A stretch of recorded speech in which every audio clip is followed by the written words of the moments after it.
Actors of the livestock development sector reviewed the 2019 activities with the acquisition of hybrid cows, the construction of adequate breeding facilities, plus the purchase of automobile for pastoral activities, topping the chart. Dr. Tiger chaired the 63rd ordinary session. The persistent scarcity of coins in the capital city is making life difficult for vendors who can hardly sell their goods to customers who require change from money given. But what is the cause of this phenomenon? CRTV went finding out.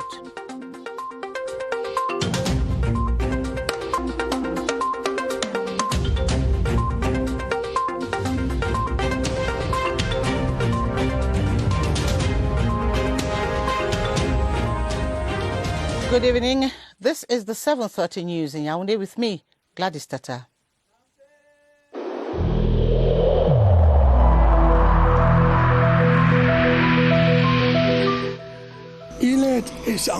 Each of us must comply with the measures that have been taken.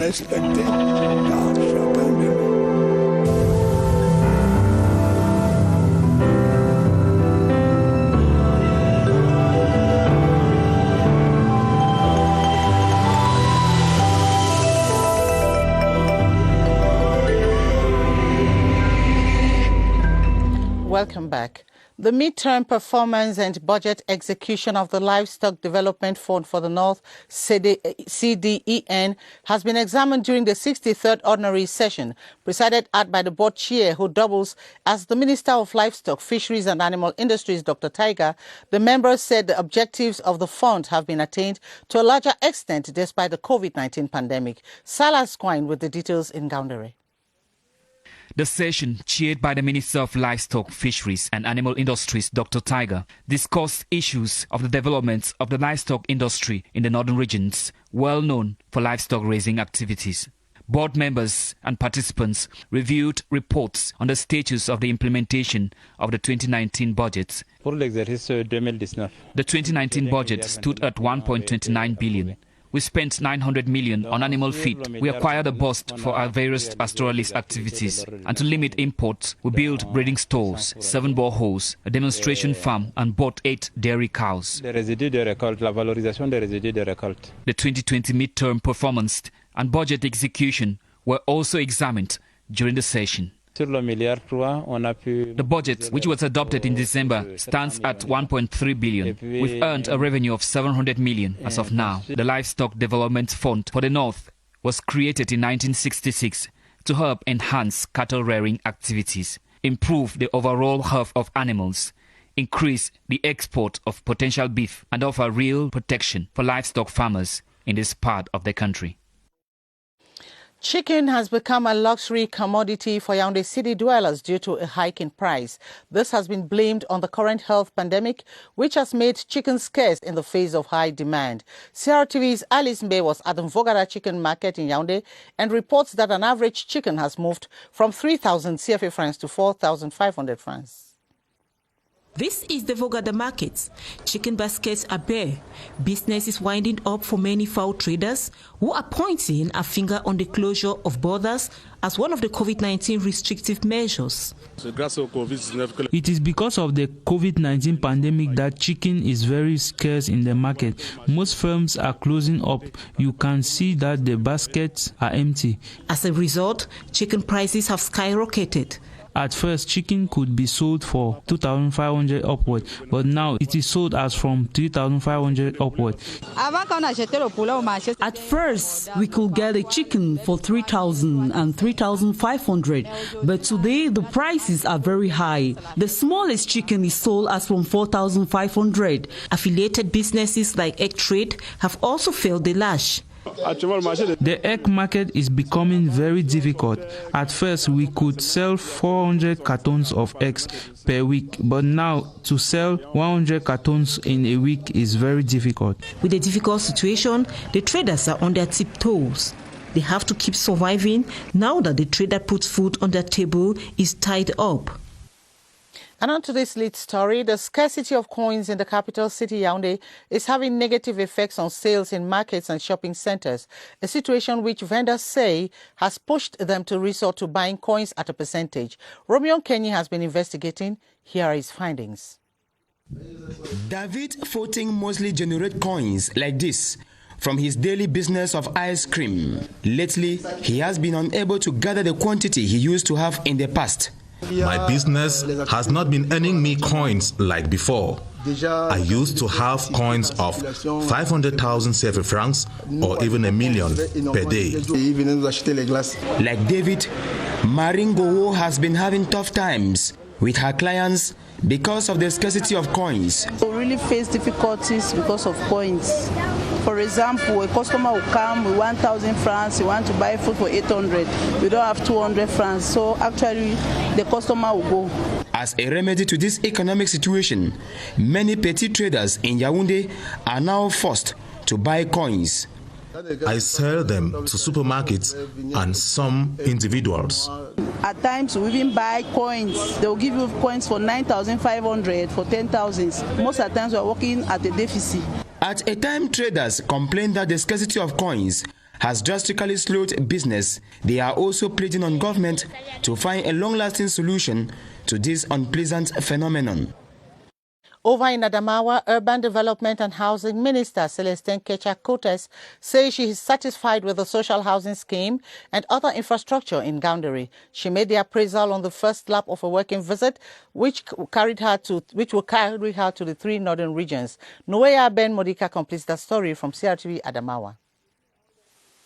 The minister started by visiting the newly constructed Delegation for Urban Development and Housing.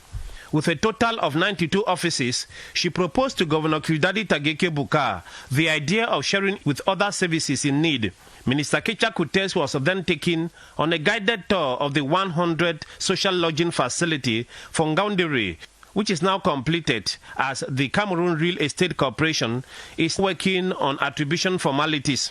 Next was a tour around town for an appraisal of the road construction and repair works, as well as those in the pipeline. I'm happy to see what the mayor is doing, and when back to Yaounde, I will support the work that is doing on the ground to modernize our city. Another aspect of her working visit was a spontaneous address to a group of onlooking youths whom she challenged to appropriate ongoing development projects in town in a participatory manner and to make them more sustainable.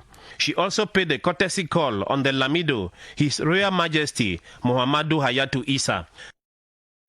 A building that will serve the Bobana sector of the 2nd Rapid Intervention Command Post in Kadei in the East region has been inaugurated. The ceremony took place in the presence of the commanders of the Rapid Intervention Command Post of the East Borders, who called on the populations to collaborate with the forces. Mokom Robert Achu tells us more. Bubara, in the Kete subdivision of Kadei, occupies a strategic security position linking Baturi to Kete town and Biti at the borders with the Republic of Central Africa. This junction town, some 10 kilometers from the border town of Biti, is the strategic position hosting one of the sectors of the 2nd Rapid Intervention Command Post. This is one out of a series of new B bases alongside the border. The idea is to bring more security to the ongoing trade between our neighbor country and the Cameroon.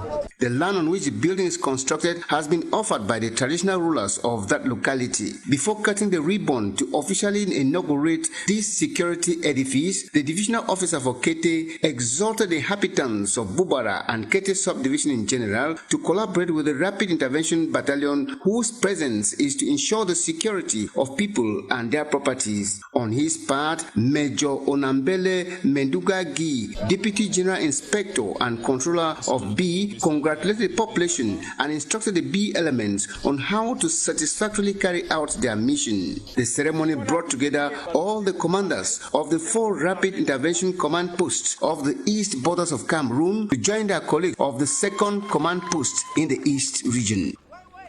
Let's go south, where the Minister of Agriculture and Rural Development has exhorted youths undergoing training at the Agro-Pastoral Incubation Center in Bembe Ocean Division that the country counts on them to boost its agricultural productivity.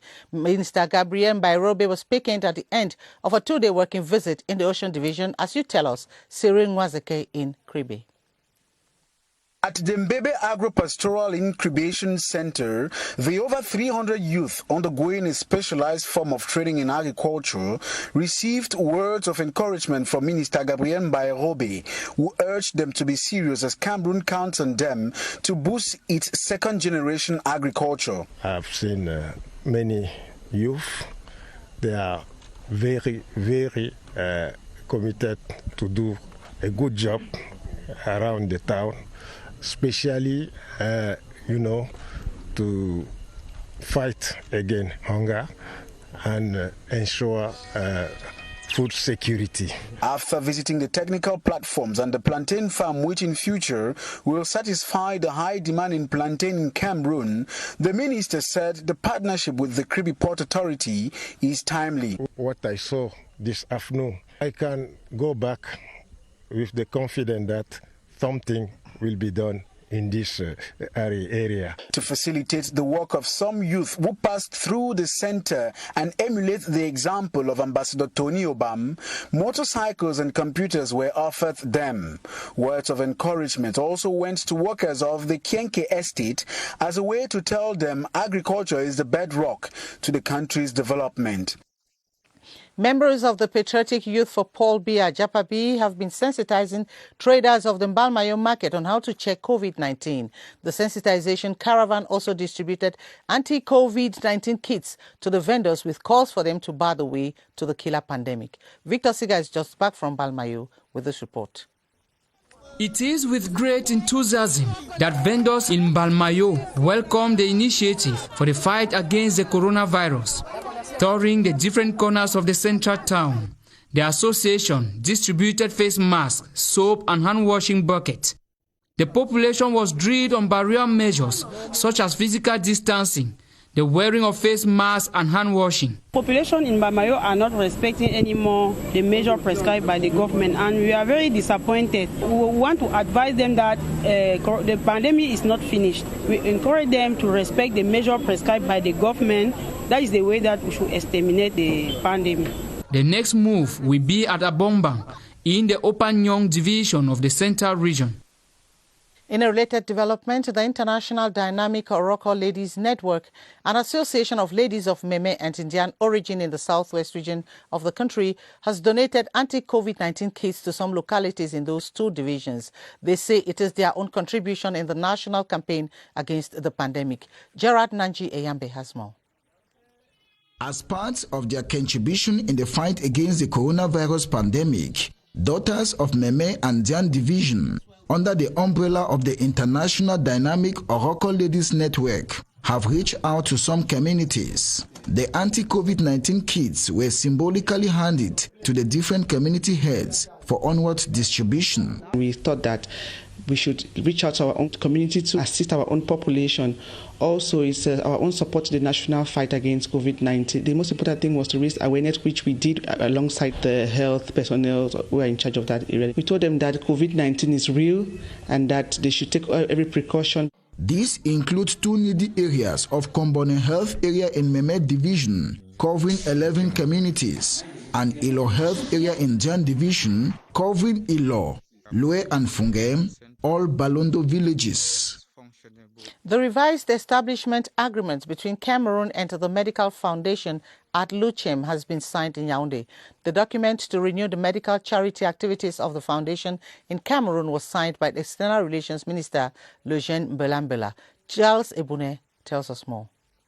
The Luchem Foundation operates 15 hospitals and 23 medical centers in 3 regions, notably the West, the Littoral, and the Central region, with their headquarters in Efok, in the same Central region. In 2012, we signed the first establishment agreement, which offers many facilities to our foundation, mainly in customs services, consular facilities. The revised establishment arrangement between Cameroon and the Luchem Foundation, with roughly 83 years of medical operations in Cameroon, puts the structure in a new legal framework in the country. From now, we are not going to do an evaluation to renew the agreement. this agreement will be renewed by tacit reconduction.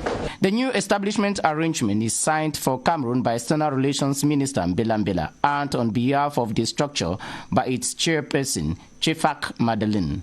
This in the presence of other government ministers like Finance Minister Louis-Paul Mutaze and Public Health Minister Manauda Malashi. Holiday Workshop is one of CRTV's national station's yearly program destined to stimulate talent in youth on news presentation, storytelling, debates, and much more. This year's edition begins Monday, August 19, 2020, and will run till September. As Joyce Tata reports, the 2020 edition will be done through social media in a bid to respect government's prescribed measures against COVID-19. It's holidays. You searching for what to do?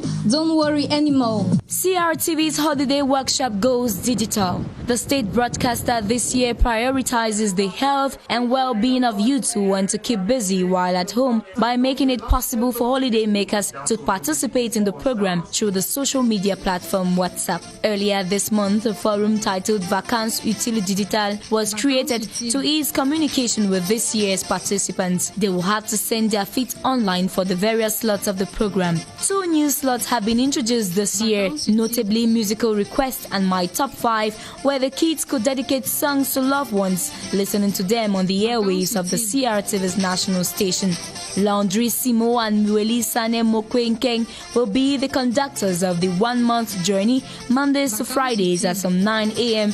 till 11 a.m. Management is equally calling on other youths who wish to join the 2020's Holiday Workshop team to call this number and rapidly get on board for a moment of exchange, promotion of intelligence, and national integration.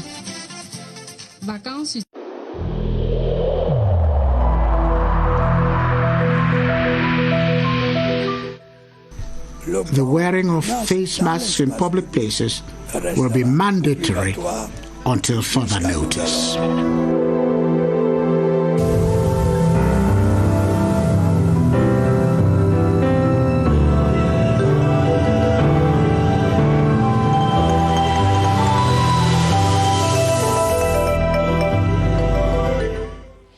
Public health officials have been partnering with religious authorities in the sensitization campaign against the spread of COVID-19 in Cameroon. Considering the key role these religious leaders play in the lives of their faithful, health experts are confident going through them to reach the population is a way to check the coronavirus pandemic. And let's join Baldwin Sama at the Public Health Emergency Operations Center for updates. Hello, Baldwin.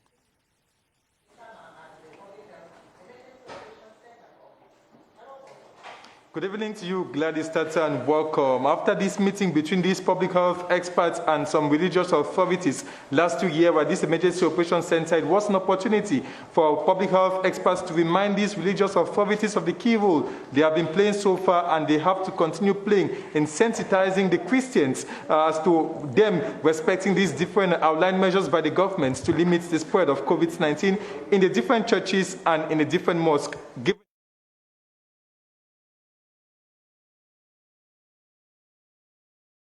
Public health experts will look at the key role played by religious authorities in helping to sensitize the population against the spread of COVID-19. Good evening, Doctor. Yeah, good evening, everybody. You're just back from the field, and religious authorities, they have to continue playing this key role as far as sensitizing the population is concerned. Yeah, that's right. But then, you know, from the start of the crisis, I must say that one of the sectors or one of the areas that were seriously affected were the non-participation of Christians within gatherings.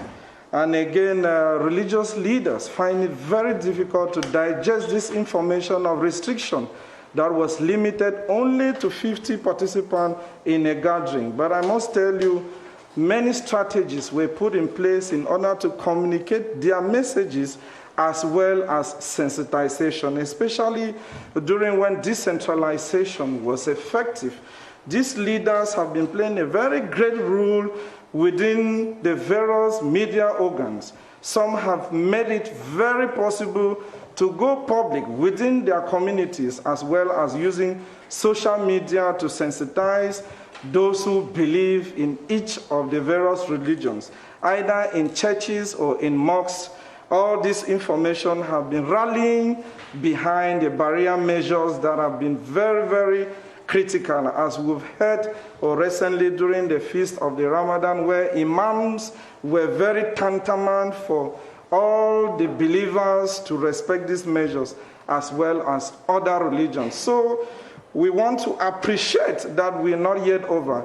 The leaders should continue without relenting any effort to continue to sensitize everybody within their community, not only their Christians, but to go beyond that. Thank you very much. Thank you so much, Dr. Eric Kenzie. And the Ministry of Public Health is appreciating the key role played by some religious leaders who have made available some protective kits against COVID-19 to their different Christians. They want to appreciate this gesture by these religious leaders. Back to you, Gladys.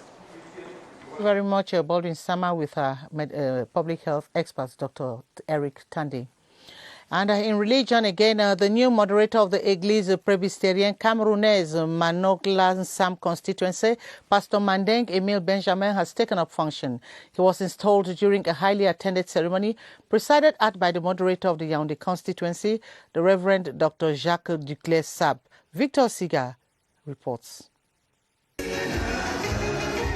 A joyous atmosphere at the Église Presbytérienne du Cameroun, Manoglan Sam. Faithful from far and near have turned out to welcome the new moderator, Mandeng Emile Benjamin. We are attending development in this new parish, building the church, bringing new incomes in church, because this day church needs money and other things for his development. The 50-year-old inductee is called upon to work in honesty to promote unity among Christians and the church and support the state in the fight against the COVID-19 pandemic. The challenges are many. The parish needs more development, bring more Christians, and the completion of the construction. I count on the help of God to overcome it. He hails from Gokmapubi in the Nyong and Ekele Division, Central Region. Roman Catholic Christians continue to meditate on the significance of Mary's Assumption into heaven a day after the solemnity. The feast, which magnifies the final reward for a life of holiness encountered by the Virgin Mary, is an invitation for the Christians to emulate the example of Mary, the mother of Jesus Christ. Yaounde Paul now looks at what Christians need to do to be like Mary, the mother of Christ. Officiating at a special Holy Mass at the Marie Mediatrice Parish of the Catholic Church in Etude Yaounde this Sunday, the parish priest Jean-Augustin Otuntolo stressed on the solemnity of the Assumption of Mary as it gives lessons for life. The faith of Assumption is a message of the offness. Mary is the mother of humanity. We are very happy to celebrate the mother of humanity, so that with Mary he is able to ask of God to help us.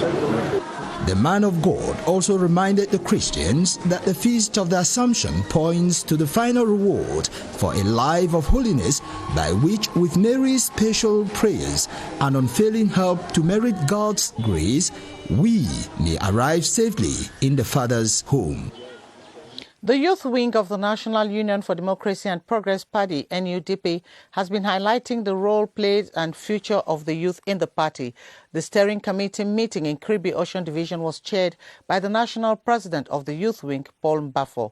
As Irene Wazeke reports from Kribi, they resolved to uphold the rules and regulations of the party while staying loyal to their national chairman, Bello Buba Maigari. The three-day meeting of the steering committee of the youth wing of the National Union for Democracy and Progress Party, NUDP in Kribi, was an opportunity to brainstorm on the way forward for the party. The Youth Movement for Democracy and Progress during their workshops discussed on the role, place and future of the youth in the NUDP. The role of the youth is mobilization, but now we are aiming for management of the party issues. We are working now at being a responsible product of what our predecessors have done, and where they ended, we will continue from there.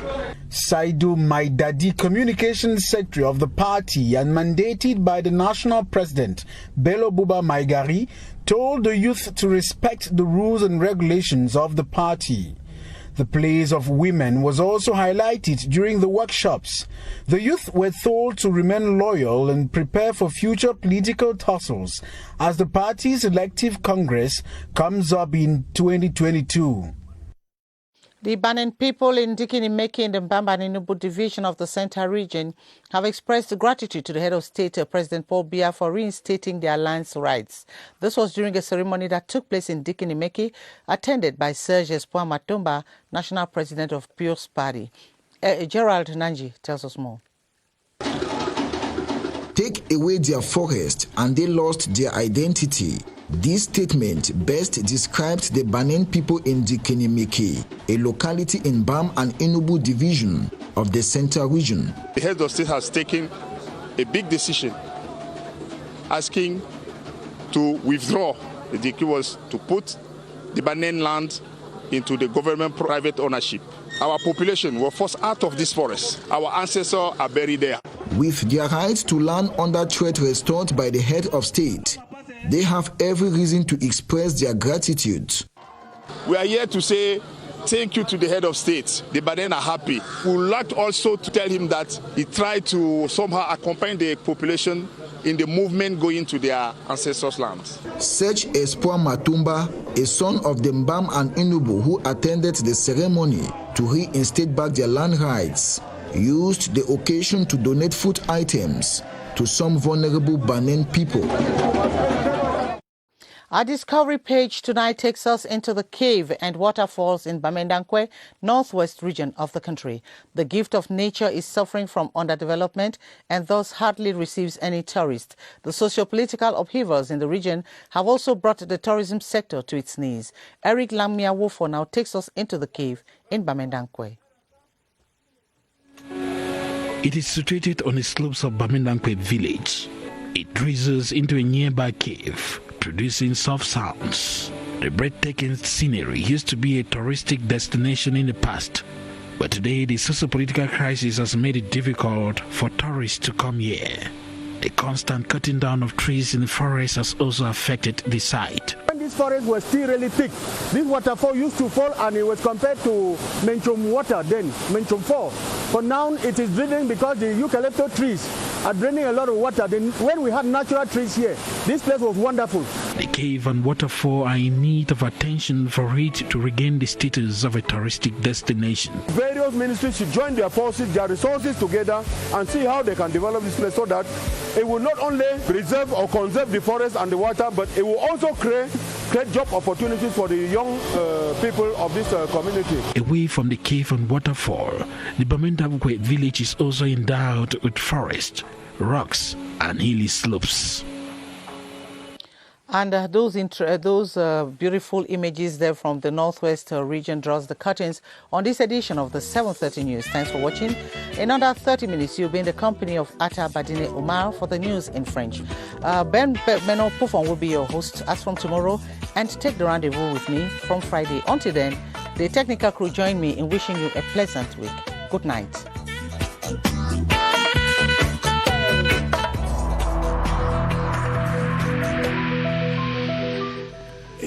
In this connection, we should avoid stigmatizing